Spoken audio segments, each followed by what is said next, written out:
Seoul has become an increasingly popular destination. I was able to visit for the first time ever in April 2023, and I loved it so much that obviously I am still talking about it today. Before I left, my only insights on Korea were pretty much K-pop, K-dramas, and the basic pop culture things that you see on the internet and through media. Of course, Korea is not a K-drama, and though I knew this and it should be obvious, a lot of people actually wind up going thinking it's going to be like their favorite TV show, and then their dreams are completely crushed. If you've also never been to Asia before, you might be in for quite the culture shock, as norms and expectations vary wildly from that of Western society. So here are 24 things to keep in mind when you are visiting Seoul for the first time. Number 1 is that Google and Apple Maps do not work. Instead, you're going to want to download Naver Map. This is to help protect Korea's local industries. Personally, I had no issues using this app, even though everything is pretty much written in Hangul. If I was putting something in English, it works very similarly to Google and Apple, where it will guide you with the cute little directions and everything, so I had no problems being able to find where I actually needed to go. If you do try to use Google or Apple, which I did actually try myself while I was there just because I was curious, it kind of works, but not really. Honestly, just download Naver and then you will be good to go. Number 2, if you are flying into Incheon International Airport, that is actually not in Seoul. It's in a city called Incheon, and it's about 45 minutes to an hour outside of the Seoul city center. My recommendation would be, if you're trying to get there as fast as possible, you want to take the express train. It will take about 45 minutes to get there, and it will cost you just around $15 US. If you want, there is also a local train option, but it will probably take you more like an hour to an hour and a half. Number 3 is do not eat or drink on the public transportation. People probably won't say anything to you, but you're gonna most definitely get stares. You may notice that the train system is extremely clean, and that's for a reason. I did make the mistake of drinking tea on the train, and yes, I got stared at. Believe me, I won't be doing that again. Number 4 is do not have loud conversations on public transit. You can definitely have a quiet conversation with whoever you're riding with, but what you don't want to do is be really loud and obnoxious and disturb the peace of the other travelers. Southeastern Asian countries do tend to have a similar culture of not disturbing the public, and what you don't want to do is be the loud, obnoxious Westerner they're all warned about on TV and on the internet. Don't do that. Number 5 is that there is cell phone service on the trains. This is amazing because if you aren't aware, I live in New York City and the MTA has little to no cell phone service available on the platforms, let alone on the trains. Zero.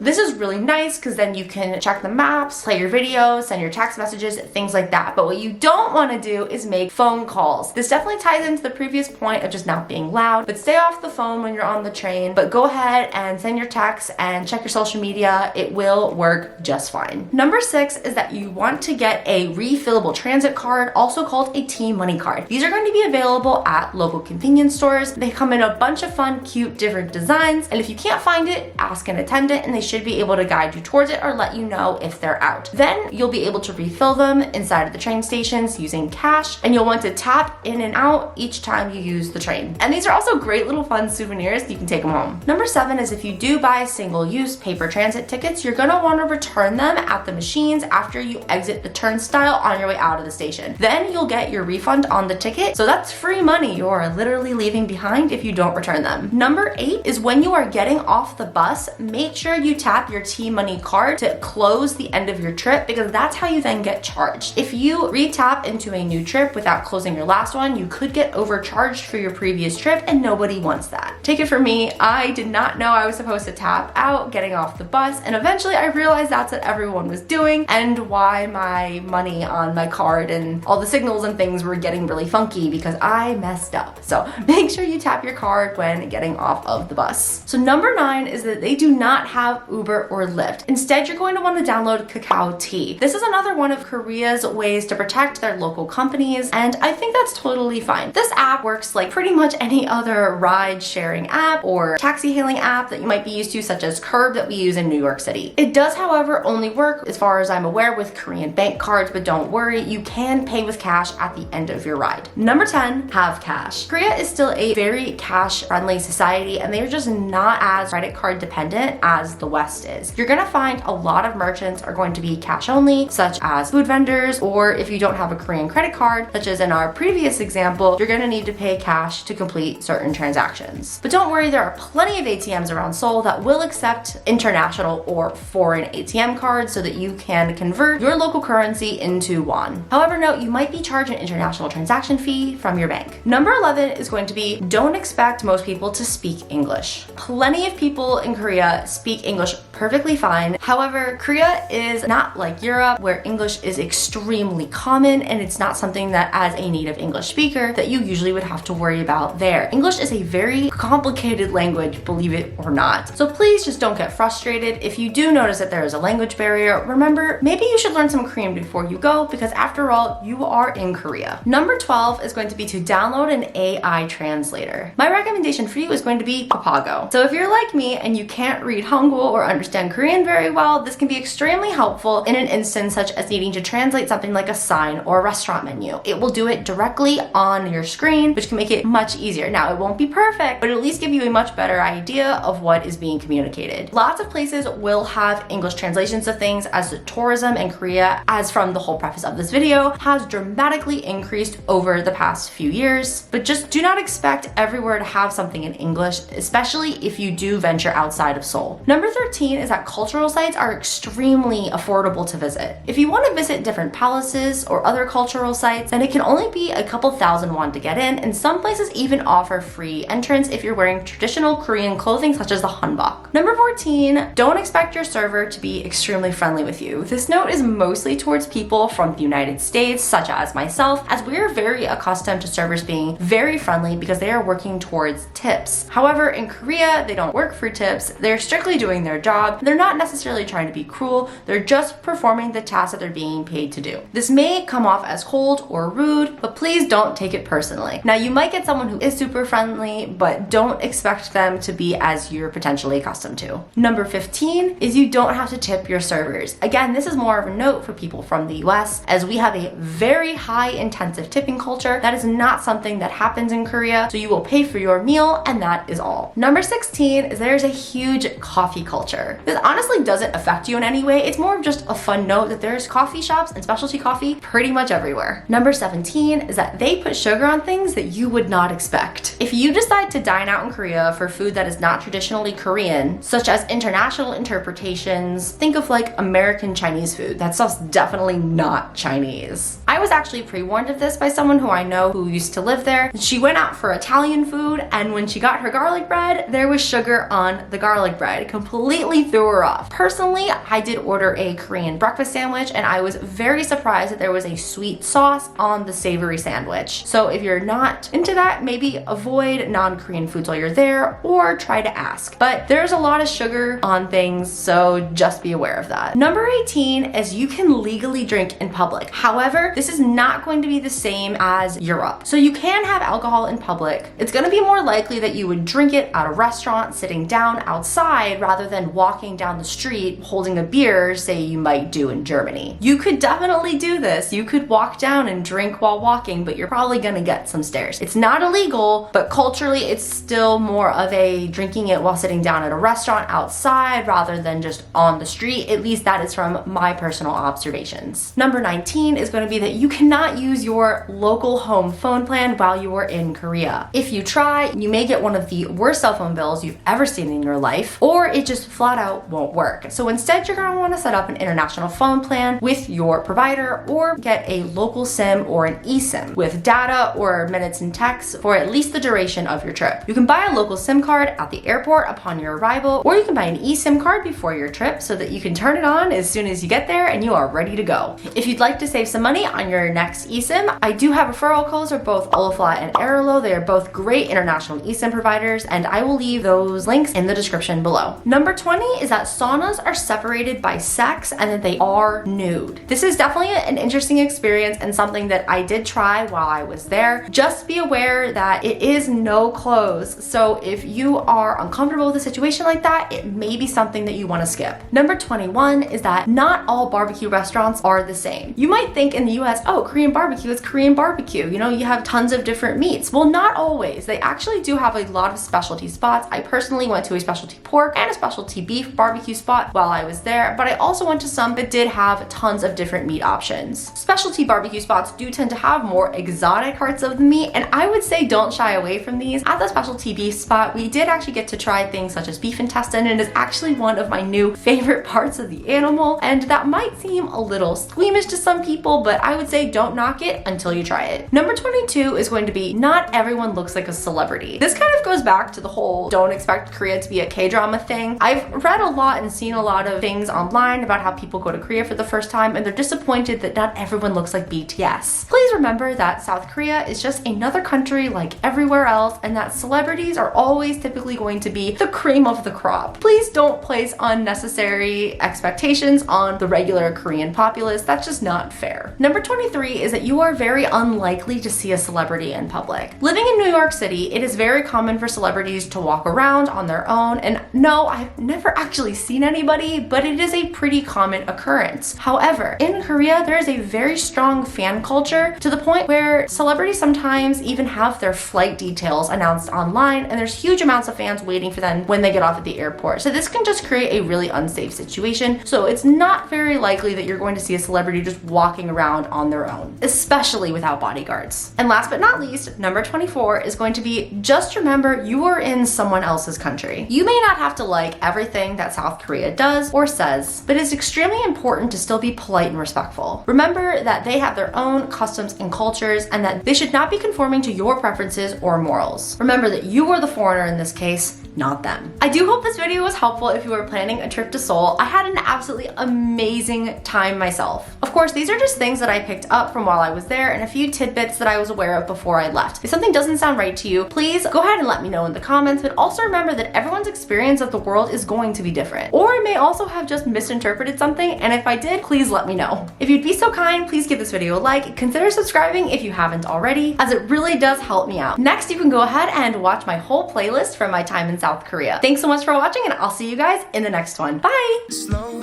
down, hold on tight now. It's okay to meet me at the front line. I've got cold feet, winter drives me